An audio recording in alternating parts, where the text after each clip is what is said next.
Ouais. C'est parti pour l'embarquement.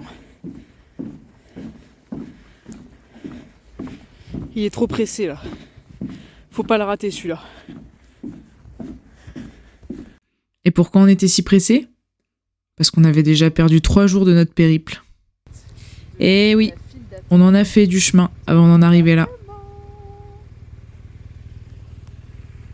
Pour notre premier road trip, on a choisi de faire le tour de l'Irlande à moto, en commençant depuis Cork et en terminant à Dublin, d'où nous prendrons un ferry pour le Pays de Galles afin d'aller voir une amie. Alors bien évidemment, chacun sa moto. Nico prend sa Suzuki V-Strom et moi, ma Royal Enfield Himalayan. Pour la petite histoire, j'ai acheté la Royal Enfield parce qu'avant ça, je roulais avec une Honda CB500 de 2002 et je craignais qu'en 2 semaines de road trip, elle ait raison de mon dos. Je me suis dit que pour un premier road trip, c'était peut-être un peu plus sage de prendre une moto plus adaptée au voyage. On connaît le départ, l'arrivée, le sens, mais on n'a pas vraiment d'itinéraire. On n'a rien réservé pour dormir, on s'est équipé pour pouvoir camper un peu partout, et l'idée c'est de choisir vraiment au jour le jour notre programme. Pour les connaisseurs, vous l'aurez remarqué, c'est pas une Himalayan qui monte dans le bateau. Mais je vous l'ai dit, il nous en est arrivé des choses avant d'embarquer.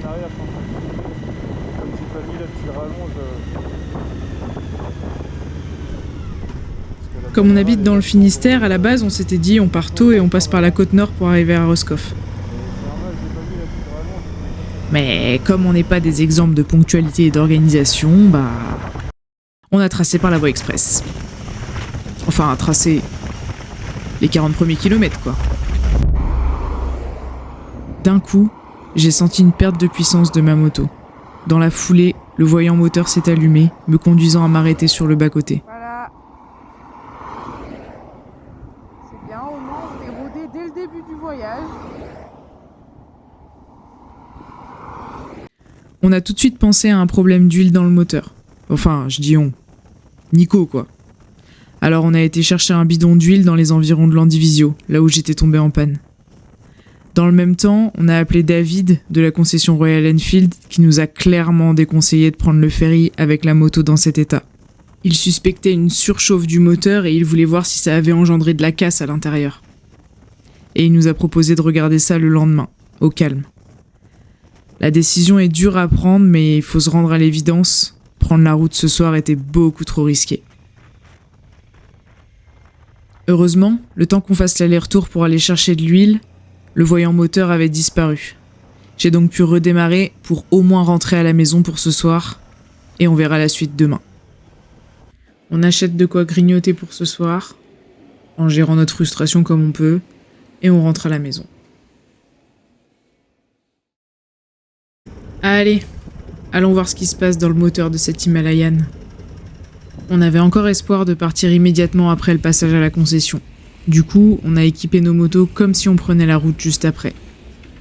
Mais on va vite déchanter, parce qu'il suffira aux mécaniciens de faire tourner le moteur pour poser leur diagnostic. Remplacement complet. Je dois donc laisser l'Himalayan ici et trouver un autre moyen d'aller en Irlande. Bon, on n'a pas réfléchi longtemps, il n'y avait pas 36 solutions. La CB500 était là. Je n'avais juste pas de bagagerie, donc il a fallu qu'on trouve un sac de sièges passagers pour remplacer les valises de l'Himalayan. Coucou ma petite moto d'amour. Bon, je sais que je t'ai délaissé ces dernières semaines, j'espère que tu m'en veux pas trop, mais ça te dirait là un petit voyage de dernière minute en Irlande ? Va voir ton indienne de merde.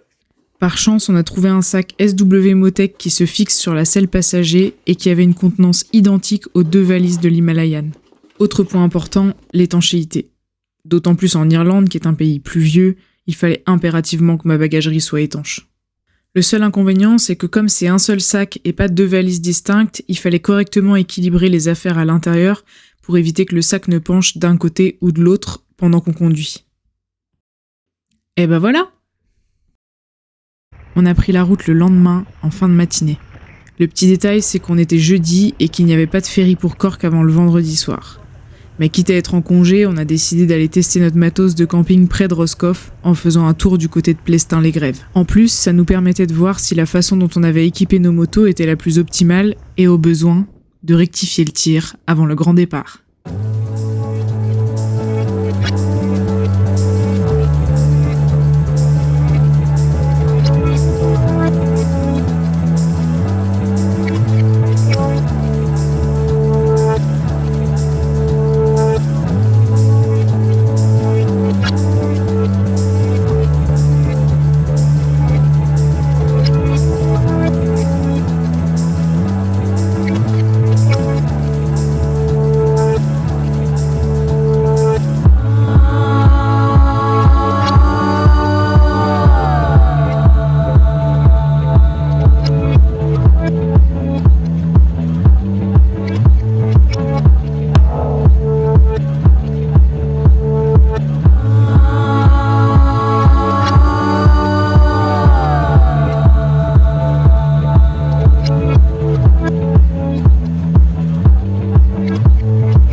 soirée. Ok. Et du coup, Installez-vous, mais installons-nous, tu sais lequel t'as réservé? non. Bon bah, je crois que c'est moi qui vais m'occuper des réservations en Irlande, hein. En tout cas, pour un premier camping, on n'est pas trop mal. Une petite vue sur la mer, bien sympathique. Il est temps de monter notre superbe tente Quechua Fresh and Black. On n'a pas pris de tente 2 secondes pour des raisons évidentes de praticité de transport. Initialement, on avait acheté la Fresh and Black classique 2 personnes, mais en la testant, on s'est vite rendu compte qu'on serait très à l'étroit avec toutes les affaires de moto qu'il fallait ranger dedans. Du coup, on a opté pour une 3 places qui nous offrait bien plus d'espace et donc de confort. Voilà, Nico nous a conçu un palace, mon pote. Bah oui. Bah oui, il est parfait ce palace. Heureusement qu'on a pris la CB500 et pas l'Himalayan. Parce qu'on n'aurait pas pu faire ça avec une Himalayan. On aurait vomi tout le Voilà. Petite préparation à réchauffer sur le camping gaz et on va vite s'écrouler dans nos duvets après ces 2 jours d'émotion et de stress. Demain, le bateau n'est qu'à 20h30, mais même en sachant ça, on est tenté d'aller sur le quai dès midi pour être sûr de ne pas le rater cette fois-ci.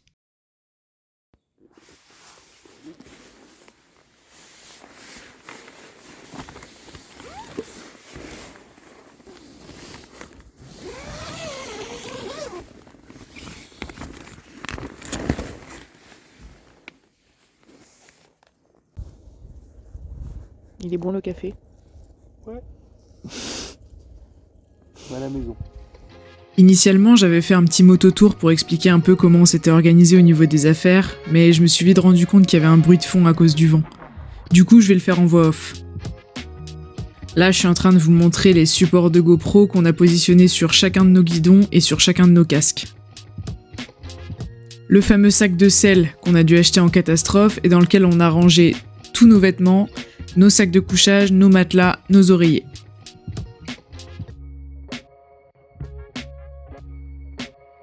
Dans mon top case, on a rangé nos affaires de pluie pour qu'elles restent accessibles si jamais il se met à pleuvoir, une paire de gants de rechange et nos gourdes.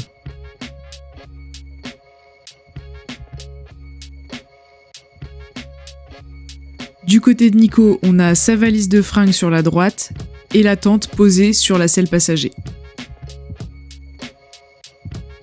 On a choisi de laisser son top case vide, comme ça nous permet d'y ranger nos casques quand on part en balade à pied. Dans la valise gauche, on a mis tout le nécessaire de camping. Vaisselle, casserole, réchaud, tonnelle, bouteille de gaz, fil à linge, nécessaire de nettoyage. Au final, le plus long dans tout ça, c'est de fixer la tente sur la selle de Nico, parce qu'il faut vraiment éviter qu'elle bouge pendant qu'on prend la route.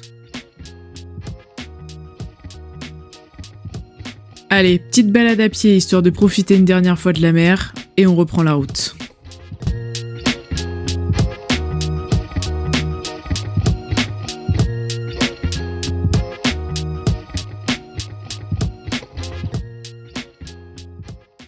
Ce jour-là, pendant qu'on avançait sur notre itinéraire, on a eu le droit à une démonstration de la patrouille de France. Alors ouvrez l'œil, il se passe des trucs sympas dans le ciel.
On n'a clairement pas voulu jouer une deuxième fois avec les horaires du bateau. Du coup, on est parti patienter dans un bar à proximité du port en attendant l'embarquement. C'est parti pour l'embarquement. Il est trop pressé là. Faut pas le rater celui-là. En direct de la file d'attente de l'embarquement. Ça y est, enfin, 3 jours qu'on attend ce moment. On part enfin à Cork. Notre périple peut commencer. À ce moment-là, on est super impatient d'arriver pour commencer à sillonner les routes irlandaises. On se dit aussi que, vu les montagnes russes émotionnelles de ces derniers jours, il ne pouvait rien nous arriver de pire. Et on était loin d'imaginer que sur ce point-là, on se trompait.